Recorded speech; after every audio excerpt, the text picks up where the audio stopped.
Many thanks for choosing us. Interior Minister Ambrose Derry has warned non-conformists and perpetrators of violence in the Boko conflict to put an end to the activities or be made to face the full rigors of the law. In an interview with JoyNews, the minister said Boko is a critical part of the country, particularly with its proximity to Burkina Faso. The neighboring country has become notorious for insurgency and activities of jihadist groups, which experts warn threatens Ghana's security. JoyNews' Upper West Regional correspondent Rafiq Salam reports from Kokoligo. It's been the practice of Interior Minister Ambrose Derry since the days of yore and before he joined public service, holding New Year party for members of his clan at Kokoligo and its surrounding communities. Over the years, the patronage has expanded and is now held for all Nandam constituents and the region at large. It gives the revelers the opportunity to meet with duty bearers, especially Ambrose Derry, who also doubles as a member of parliament of the area, to make merry and also reflect on the successes and challenges of the previous year with a view to finding solutions to them. We would continue to pursue the development agenda. One of them being employment. From independence to 2017, the public records show that 600,000 people were employed under Nana Dada Akufo-Addo. That's far. We've employed 400,000 more. But we are the first to admit that unemployment remains a challenge. We are going to do our best. Yes, going into the new year, there's a ban on public and civil service recruitment, but I believe you know that where I speak of is neither civil service nor public service. You see road infrastructure, we need to do more. There are roads that deserve attention. It's all over the country, and it looks like now roads is the hottest demand that we have, and we are going to make sure that we work to make sure that the Upper West is not left. Touching on the renewed Boko conflict, which has claimed over a dozen lives, he disclosed that though the security agencies have upped the ante, but that is only the first step, assuring the people that they will work to ensure that peace is returned to the area. Into the new year, as we have got into new year, take more serious steps and strategies to make sure that Boko returns to peace that it deserves, that state institutions can operate, hospitals, schools can continue to operate, and our children continue to go to school. We have taken note, we have increased numbers as a transitional measure, but we are going to come up with strategies that you would soon see would greatly improve, and we get back to more peaceful times. Ambrose Derry, however, has this warning for the hawkish and nonconformists in Boko.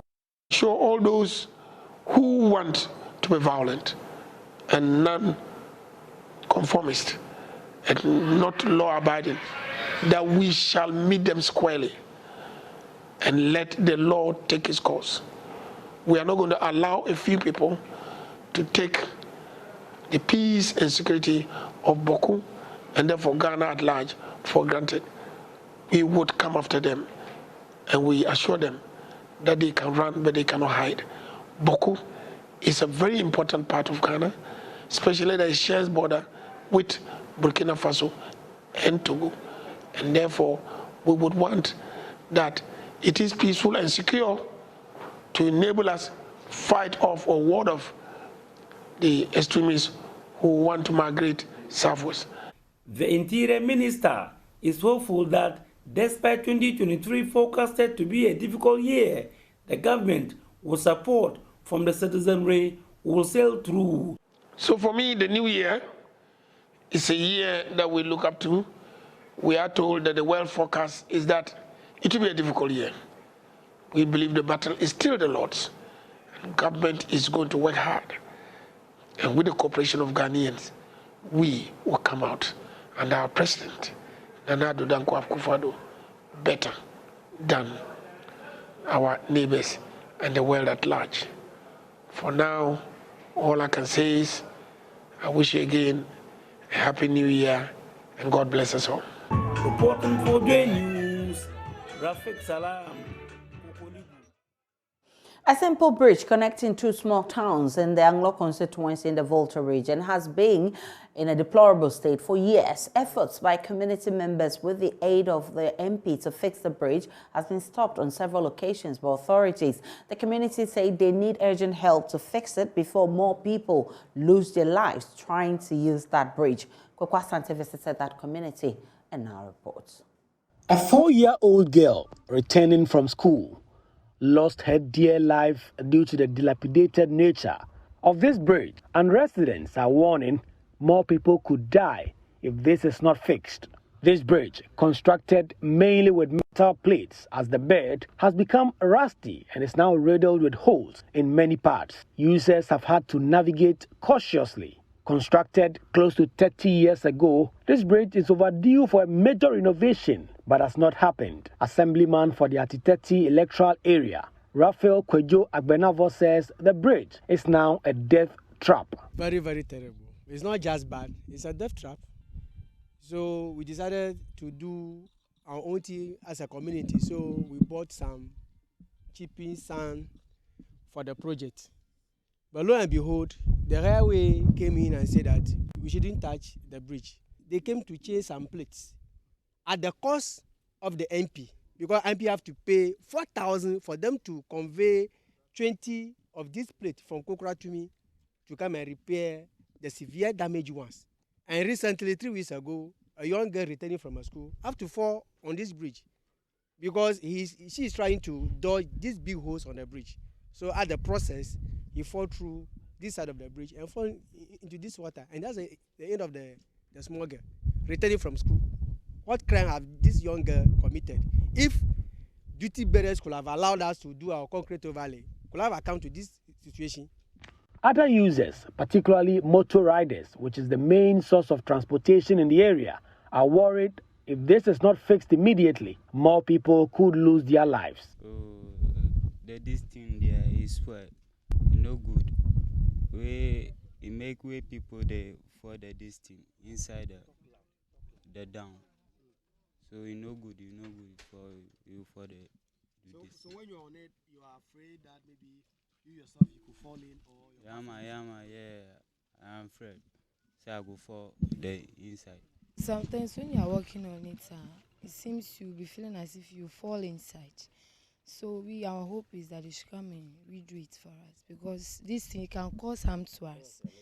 Yes, so if they could try and do something about it to us, we will like it. Yeah, because sometimes if you don't take time, you can fall inside. Even when you are on motor, you are scared because of the way these places are harmful to us. Yeah. MP for Anglo constituency, Richard Kwame Sefe, who sponsored a partial renovation a few years ago, is frustrated that despite the community's effort to fix this, some state authorities are hampering these efforts. Me, personally, I think I have done my part as the leader, for that matter, the people's representative of the area.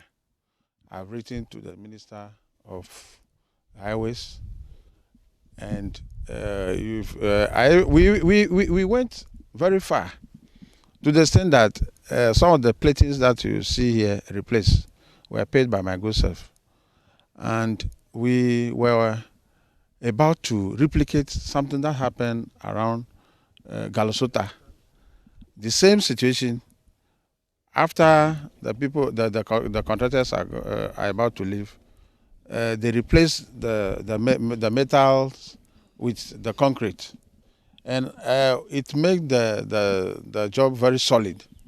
But whatever it is, we have to prevent human life loss.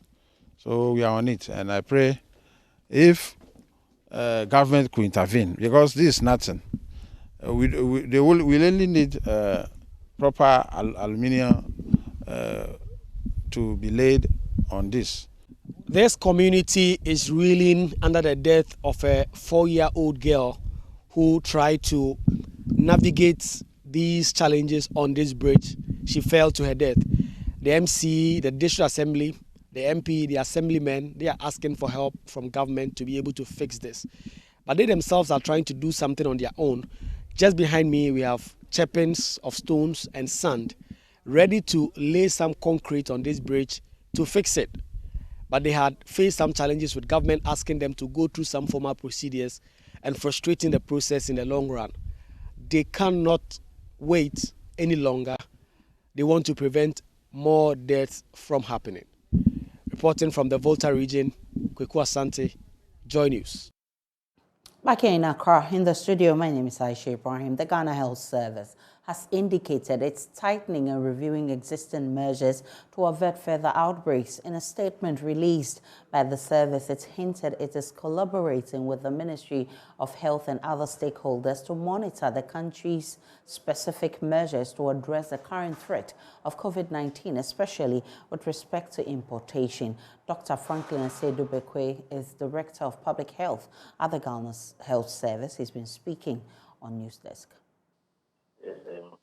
An approach to allay the anxiety and the fears of Ghanaians. So, because of the perceived or the threat going around the globe, we have met and then we have agreed on a number of measures. So, we have like general measures and a specific. I think that our release is talking about the general measures. The specific, as was clearly stated, will be communicated very soon, maybe today or tomorrow.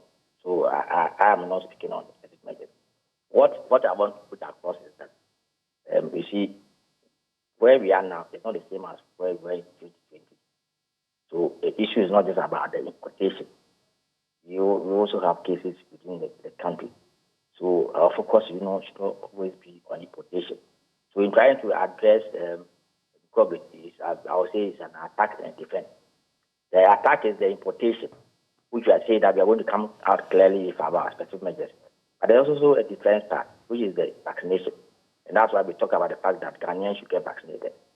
I think that basically that's what we want to do. And we need to put across that the global space, so if you look at the data across the world, you can see that there are cases all over. I mean, UK, US, China, South Korea, Taiwan, they are all getting cases. So it tells you that you need to get yourself protected, and that's the way of vaccination. And I think that's we wanted to come to the guidance. Some countries are beginning to restrict countries that they believe are infected. For instance, China. They are bringing very severe restrictions to people who want to enter their countries from those areas. Are we going to do the same? So as our statement said, we will come out with a clear country-specific measures. And that may include things like that. But what I'm saying is that for now, you see, no matter how the attack is, if your defense is very good, you can avert all the groups. So for a start, we want to push the idea of Ghanaians getting vaccinated. And we don't want to run away from the fact that we need to be protected against the virus. The specific measures will come, I think maybe today or tomorrow. But first, as a service, what we are crucial about is the vaccination rate. We are saying that we have not been able to achieve what we aim to achieve. Ghanaians should get vaccinated. We have a reasonable number of vaccines in the country. And that is, for us, our goal for now. The importation measures will come maybe today or tomorrow. But you heard that Dr. Franklin Asedubekwe, he's head of public health at the Ghana Health Service, who's saying that we should take advantage of the vaccination because he says they've not been able to achieve what they wanted to achieve. Let's look at how our data is looking like in terms of COVID infections in Ghana. You will see that on your screens shortly, and we'll be telling you which areas are in danger and what we need to do. And so this is your current state of COVID-19, 21,400,539. That's 69.5% of the total Ghanaian population who have taken the vaccines already. 12,163,179, representing 67.1% of 18.2 million target, 38.6% of total Ghanaian population, persons receiving at least one dose. So you heard Dr. Franklin Asiedo saying that those who have taken one dose should go ahead and take the second dose. Those who have taken two should even go for boosters.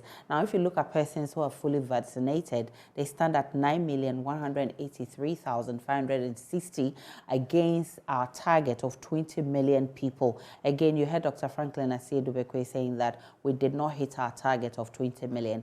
The reason why we should take the vaccination seriously, and he says, we should also go for boosters. So persons receiving first booster dose stand currently at 744,852, and that's what the current figures are looking like. Government has paid a total of 339 million cedis towards the construction of the National Cathedral as of December 2022. This includes an amount of 130 million cedis paid directly to the consultant Ajayi Associates and Consultancy, and 225 million cedis paid directly to the Secretariat. This was contained in a status report of the National Cathedral Secretariat delivered at the Bible Reading Marathon Thanksgiving ongoing at the project site. Dr. Paulo Opoku-Mensah is Executive Director of the National Cathedral Secretariat. Meanwhile, the National Cathedral Secretariat is optimistic that the project will be completed by 2024. According to the Executive Director of the Secretariat, Dr. Paulo Opoku-Mensah, they are hopeful the President will hand over a completed cathedral before leaving office. JoyNews' James Aveji is at the event. He joins us live with more. James, what more can you report from the site where there's this Bible reading happening? Hello, James? Hello, James. What more can you report from the cathedral site?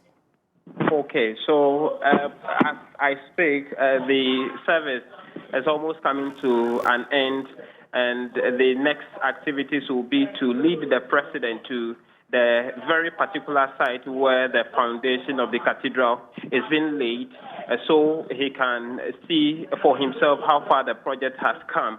But earlier in his speech, he said that this is very important in order to give thanks to God for sparing Ghana from civil wars as well as diseases that has ravaged other countries around Ghana. And so those are the reasons he was given in his speech. He also ended by making a personal donation of 100,000 Ghana cedis to the National Cathedral Secretariat to continue the project. Right, James Aveji is a correspondent at the cathedral site, monitoring what is happening there for us. We'll bring you more in our subsequent bulletin. Now, the Central Region has initiated a 5-year strategic plan aimed at making the region a major rice production hub in the country. That's according to the Central Regional Minister, Justina Marigold-Hassan. The minister says the region is partnering some international pro-agricultural agencies to provide equipment and other implements that will help shore up agricultural production in the region. Justina Marigold-Hassan was speaking at the end of the year's Regional Coordinating Council meeting in Cape Coast. There's more in this report. The Central Region is one of the food baskets of the country, but the region intends to do more by shoring up productivity. At the end of year Regional Coordinating Council meeting to take stock of the year 2022 and look into the new year, the Regional Minister Justina Marigold-Hassan was upbeat that the region had been prepared adequately to become a major rice production hub in the country. Our quest to make the Central Region the hub of rice production is also on course. The Regional Directorate is currently designing a 5-year strategic plan to grow rice in many districts. You'll be updated as and when the plan is completed. We also want to thank KOICA, that's the Korean International Cooperation Agency, for their continuous support to improve rice production in the region. I have been told that Koika has given us some rice seeds to also expand the production of rice in the region. Already they are in 5 or 6 districts already supporting them. So this is to support us to give the seed rice to other districts so that all of us will be able to produce. Thankfully, Mr. President said the importation of rice is going to be banned. So we need to start quickly. So by the time any incentive is coming, we are already on the field. So when it gets to your district, please let us support it so that I have taken the land already. I want to go into rice production. Justina Marigold further indicated that a lot was being done to make agriculture attractive and appealing to attract more hands. She appealed to the metro, municipal and district assemblies to take advantage and make productivity their topmost priority in the year 2023. I'm also happy to inform you that management has also entered in an MOU with Tias Group. There's this Chinese company who are here to help us develop and supply agric machinery to transform agriculture in the region. They will be here to brief us on some of the things that they want to do with us. We went to Accra to sign that MOU, and whatever discussion we had is very beautiful. We pray that they will come and then brief the whole house so that we also get to know. They're even asking us to give them some acreage of land so that they'll be able to put a factory of that nature so that they can help our farmers to access proper machinery to support them to plow their lands. Abdallah Osman's report for Joy News.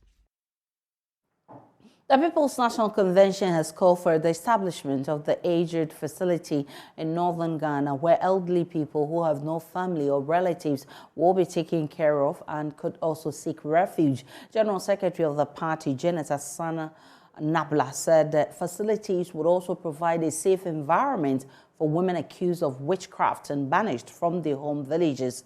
She was speaking at the Gambaga witch camp in the northeast region. Correspondent Eliasa Tanko reports from Gambaga.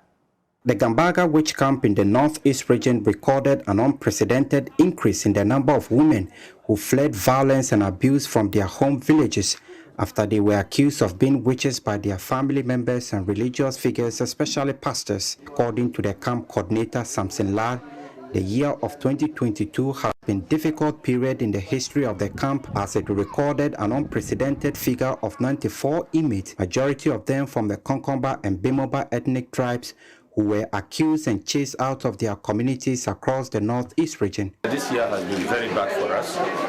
I'm saying this because from January to June, the number really increased. In fact, we were almost done with everybody because we're level only 65. But now we have 94, even as we speak. We have sent home a lot of them. Many of them have gone home. But just January to June alone, we have 24. Out of these 24, we sent home 10, leaving 14 staying. And July to December, we had 12 again. Samson attributed the rise in the number of victims at the camp to the deterioration of the Ghanaian economy or the economic hardship in 2022, which he said increased poverty and caused the belief in witchcraft to grow stronger in rural societies. For me, looking at it, it's about hardship, honestly, and mysterious deaths. And you know, when the difficulties are there, when people die mysteriously. When people are going through suffering, you see somebody slip and say, it is you who is making me poor. All those things we have just checked through, and these are the results we get. He said elderly women, some suffering depression and mental illness, continue to form the majority of those accused and targeted, in addition to others with eccentric behavior, interpreted as evidence of evil spirit possession. Many of them are mentally ill, but you will not know. So from there, they say certain things that nobody can say it, and then they are accused. The camp coordinator further revealed that the situation has caused congestion and put pressure on the little resources available in the camp, and therefore called for assistance from government and benevolent entities. Look, right now, we are forced to put some of them two in a room. If you get to know, for instance, in Mangazia's room, the women are about 4. Because they are new, and you know you can't just put the new person into a room. You have to study the person, encourage the person, counsel the person. At a point that you know the person might not harm herself, then you allocate a room for her. He was addressing officials of the People's National Convention Party who were at the camp to donate food items and celebrate the festive period with the inmates. The General Secretary of the party, Janet Asana Nabila, who led the visit, could not hold back her tears after listening to the plight of some of the victims. In her address, she described the existence of these witch camps as evidence of state failure. The state have failed, and I'm not saying that the MPP government have failed. I'm saying that the state, because since the Fourth Republic, MPP and NDC have alternated power within themselves, and these women kept on coming. They kept on coming. And then, as I told you, if they bring somebody to this place, it is the responsibility of the police to make sure that they go there, do investigation, arrest culprits. When that happens, that society will never accuse anyone. But they don't do that. So the state have failed. That is why these women are here.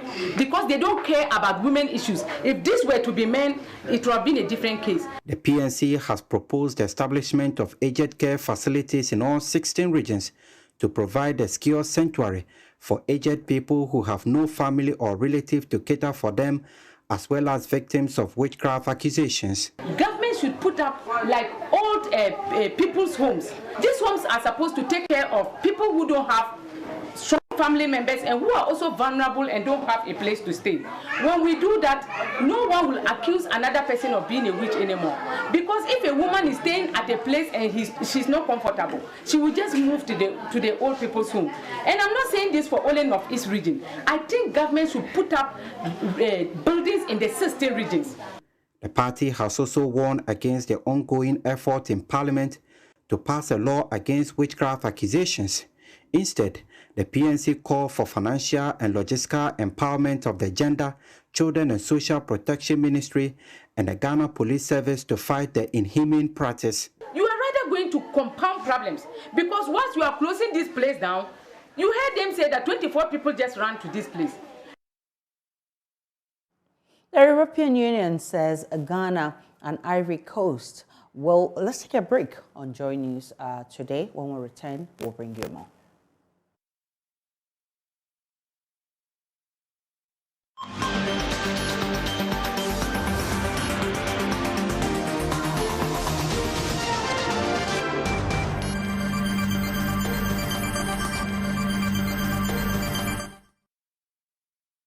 Time now for business. The European Union says Ghana and Ivory Coast must improve the traceability of agriculture exports to prove that no child labor was used and no trees lost in the production process for the chocolate ingredients. The two countries are in talks with European officials to push back a proposed deadline that would require all cocoa beans sold to Europe to meet strict ethical standards. The European Union, which buys about 60% of the top producers' cocoa, is planning rules that would compel exporters to ensure all their beans are certified as early as 2024 to prove the output didn't cause deforestation or use child labor.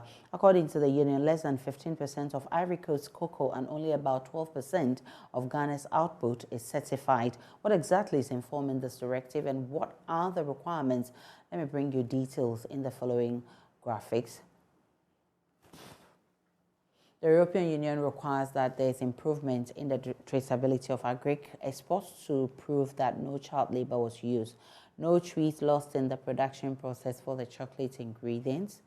Now, the production of cocoa involves an increase in child labor and deforestation. And there's more than 1 million child laborers working in cocoa production in Ghana and Cote d'Ivoire.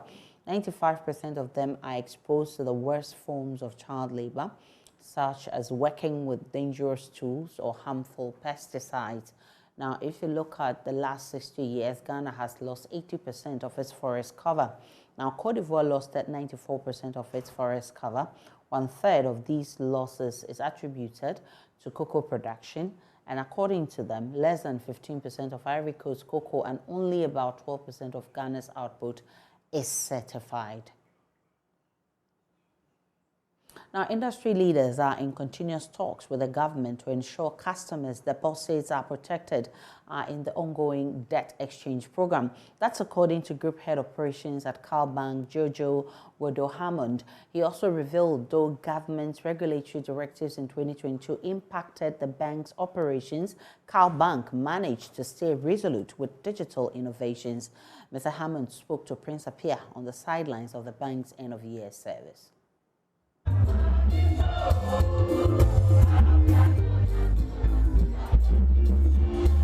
The carol service brought together Cal Bank employees in all the Shanti regional operational areas. Among other activities, employees sang praises for a good year despite the difficult economic situation. 2022 saw the regulator inject some stringent directives that hit hard the financial sector.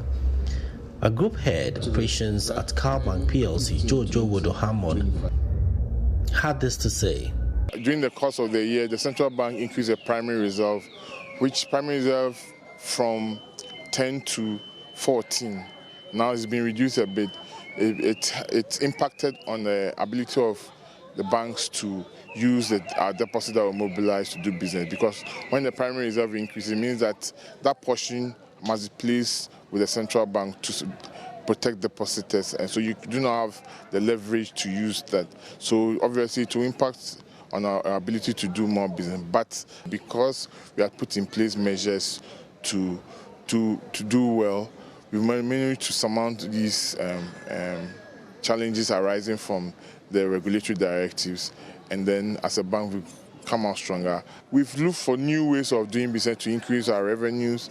We've also brought in cheaper deposit to mobilize more deposit to reduce our interest costs, and we have been efficient in our operations through automation and other cost management procedures and policies, and that has also reduced our overall cost. So in a nutshell, these are the three main activities that we rolled out, and it's helped the bank to surmount all the challenges.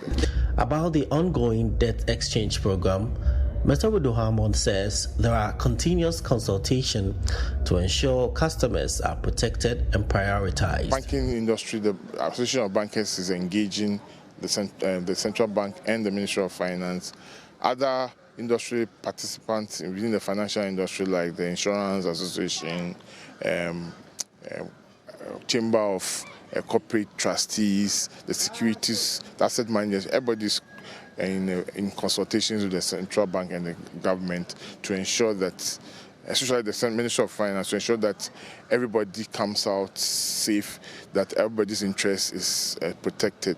So it's still an ongoing discussion. We are very sure that at the end of the day, whatever comes out will be the interest of everybody, the government, financial sector, and even more importantly, our customers. So customers should be calm, their interests will be protected. The service that also marked the end of the year for the bank had some words of admonition for its employees.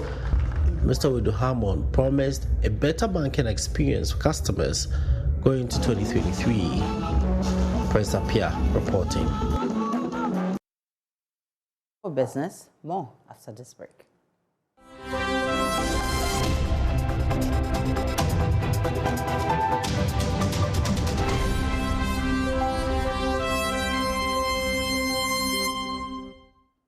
Welcome back to JoyNews today. To the rest of our stories, President of the Central Regional House of Chiefs, Odefo Amuakonboedu VIII, says the leadership of the House is mapping out strategies to resolve the issues surrounding such chieftaincies to get replacement for the seats. Speaking at the end-of-year Regional Coordinating Council meeting in Cape Coast, he reiterated the urgent need to resolve their differences to pave way for development in that region. Speaking on the chieftaincy issues in the region, the president of the Central Regional House of Chiefs and the paramount chief of Bremene Sikuma Traditional Area, Odefo Amuakonboedu VIII, said issues regarding chieftaincy remain unending in the region. He outlined steps the House has taken to reduce the occurrence of such issues. He further indicated that the House of Chiefs has initiated what they call Project Asomdwe, where eminent chiefs have been delegated to go to areas experiencing these disputes and engage families, chiefs and opinion leaders in the resolution of such matters. We have about 39 cases. Unfortunately, As we resolve these cases, as the numbers go down, we get new cases coming in. And we have seen that if a chief is installed and someone is not interested, the person takes it to court, and then because there's a case in court, that chief is not installed. It is important that we try to minimize chieftaincy cases, these issues, these vacancies that stall the development of traditional areas. So the National House of Chiefs has resolved that issues related to cases will not be considered. So if a chief has an issue in court, that chief will be permitted to work normally as a chief. If after the case, the man or the person is not supposed to be a chief, the name will be moved from the register. But if he's a chief, the mere fact that somebody has taken him to court doesn't mean that he should not be given that opportunity to perform as a chief. And that has helped to resolve chieftaincy dispute or to minimize the dispute that we have by way of chieftaincy. It's been started not quite long, and we are very sure that we are going to improve upon it to ensure that we derive the maximum benefit from this new decision. Central Regional Minister Justina Marigodasan urged the MMDCEs to put in effort in their supervisory roles and encourage presiding members to support the MMDCEs. She also advised members of the council to continue to support and cooperate with the Regional Coordinating Council to help it achieve its vision of transforming the region. And we also had many districts among the 20 poor performing assemblies. So from the bottom, most of our assemblies were there. And to my candid opinion, our performance was not too good. And we need to really sit up and do things right. So I'm urging all members here, especially MMDCEs, honorable presiding members, to support your MMDCEs and then the office to up our game. Please, let's engage more, get the officers to do what they are supposed to do so that we don't see some of these performances. It is not too good for us to be talking about it. The Central Regional Director of Gender, Mama Awochu Ajagba II, expressed worry over the cases of sexual and gender-based violence within the region and advised chiefs to desist from adjudicating issues regarding sexual and gender-based violence. So we engage 50 of them, sexual and gender-based violence. We think the traditional authorities, it is time, Nana, Wadaroma, we stop sitting on issues of sexual and gender-based violence. Those issues are not settled at the palace, at the church. They have to move straight to Dorso. Central Regional Minister Justina Marigodasan expressed the hope that the region would be straight ahead of its peers this year because of the pragmatic interventions that have been put in place. Abdallah Osman's reports for JoyNews. In the Central Region, the regional minister of the regional chairman of the New Patriotic Party has advised Ghanaians to guard the country's existing peace and tranquility jealously. Makafui Kofi Wanya was concerned about the manner in which a section of the public, including the media, are making some unhealthy pronouncements which have the tendency of undermining the peace in Ghana. He was speaking at a press soiree in Ho. The press soiree was attended by selected members of the Inky fraternity and leadership of the New Patriotic Party. Addressing the gathering, the Volta regional chairman of the NPP, Makafui Kofi Wanya, stressed the need to protect the country's peace and stability. Lately, people, including some section of the media, have made statements and pronouncements that sought to undermine the peace and stability of our dear nation. Those who do not know the past history of this country can toy with such dangerous ideas. There is no known better alternative to the system we have today. In the event of any upheaval, the press will be the first casualty. So let's hold dear our peace and tranquility. The press has a major role to play in the preservation of our collective security and stability. He also outlined the progress made on the Eastern Corridor Road, Soko-de-Ho Dual Carriage Road, UHAS Campus Inner Roads, and Soko-de-UHAS Tetreno Bypass Road project, among others, as some major achievements of the Akufo-Addo-led government in his jurisdiction.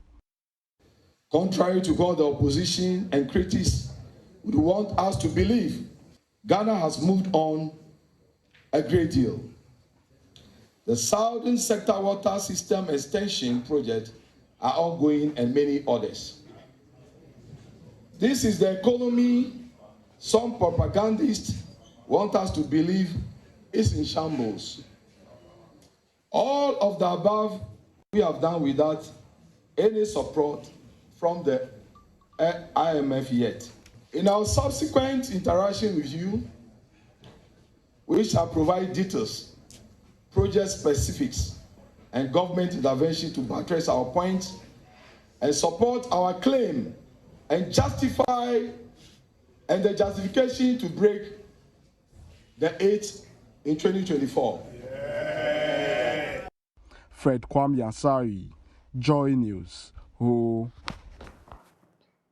President of the African American Association of Ghana, Diallo Sumbri, is urging his fellow African Americans and members of the African diaspora not to only visit Ghana in December, but all year round. Speaking on the sidelines of a royal gala organized by the Royal NFT Collection in partnership with the Beyond the Return Secretariat, he said Ghana's Homeland Return Bill, which is currently before Parliament, is one of the surest ways of attracting more of such persons to Ghana to embrace their roots. Maxwell Agbagba has more.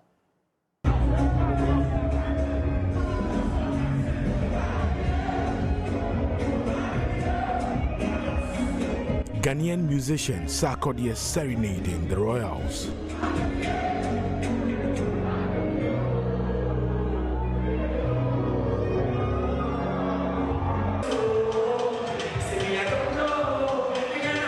Before him, there was musician Kiddy.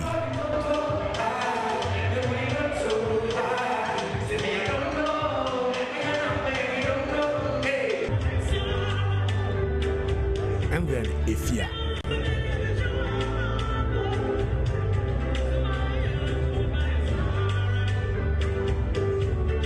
It was a night of rich Ghanaian culture, cultural dance, African fashion show, exhibition of Ghanaian fashion items, and an opportunity for the African diaspora to network with Ghanaians. The Year of Return and Beyond the Return initiatives have contributed to more people visiting Ghana in December. President of the African American Association of Ghana, Diallo Sumbri, wants them to visit all year round. The Beyond the Return program, which continued after the Year of Return Ghana 2019, I believe has been successful. One of the things that I personally want to see happen is right now we get the most activity and traffic in December. And I think I speak for, now that I'm a citizen of Ghana, I think I can speak for all of us Ghanaian citizens when I say we would really love to see more traffic coming to Ghana January through November, and not just December. But I think the program has been excellent. There are a few other things that we need to do that I believe are coming. Okay. What do you think? One of those things is what I was just alluding to about things that we can do more. Ghana can and is working on something called the Homeland Return Act, which will provide a direct pathway to citizenship for people of African descent who want to live in Ghana.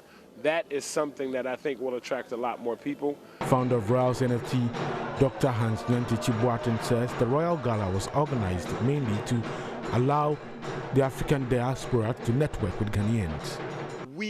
You and I, we know and appreciate Ghanaian culture. What if we could share that culture with other people? So in there, like you said, there are a diverse group of people. The truth is, half of the people in there traveled from overseas to Ghana. The other half are Ghanaians. So in bringing them together, you get to network, you get to meet people. Many individuals don't understand that if you are looking for an opportunity in your life, that next big break or wonderful thing that you're looking to happen to your career, to your marriage, whatever it is, it can only happen if a person connects you to that. So I want people to know and value relationships and connections with others. It is the co-founder of Rouse NFT of Wealth's first time in Ghana. He says he's amazed by the hospitality as he urges others to make Ghana the #1 place to visit. The Royals was started to share African culture with others. And the idea is based on sharing African culture with as many people as possible. Hans would say, I want to change the narrative about Africa to the people who've never been here before.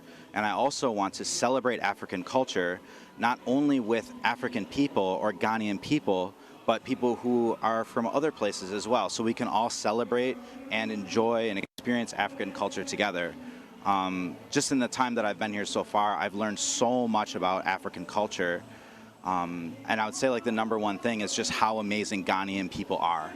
I just couldn't be more impressed with, this is the most humble and I would say accepting, kind, polite, and very, very welcoming people I've ever met in my entire life. World News, and that's how we wrap up the bulletin too this afternoon. My name is Aisha Ibrahim. Log on to myjoyonline.com. There's more of the news and updates of all the developing stories. Do enjoy the rest of our programs.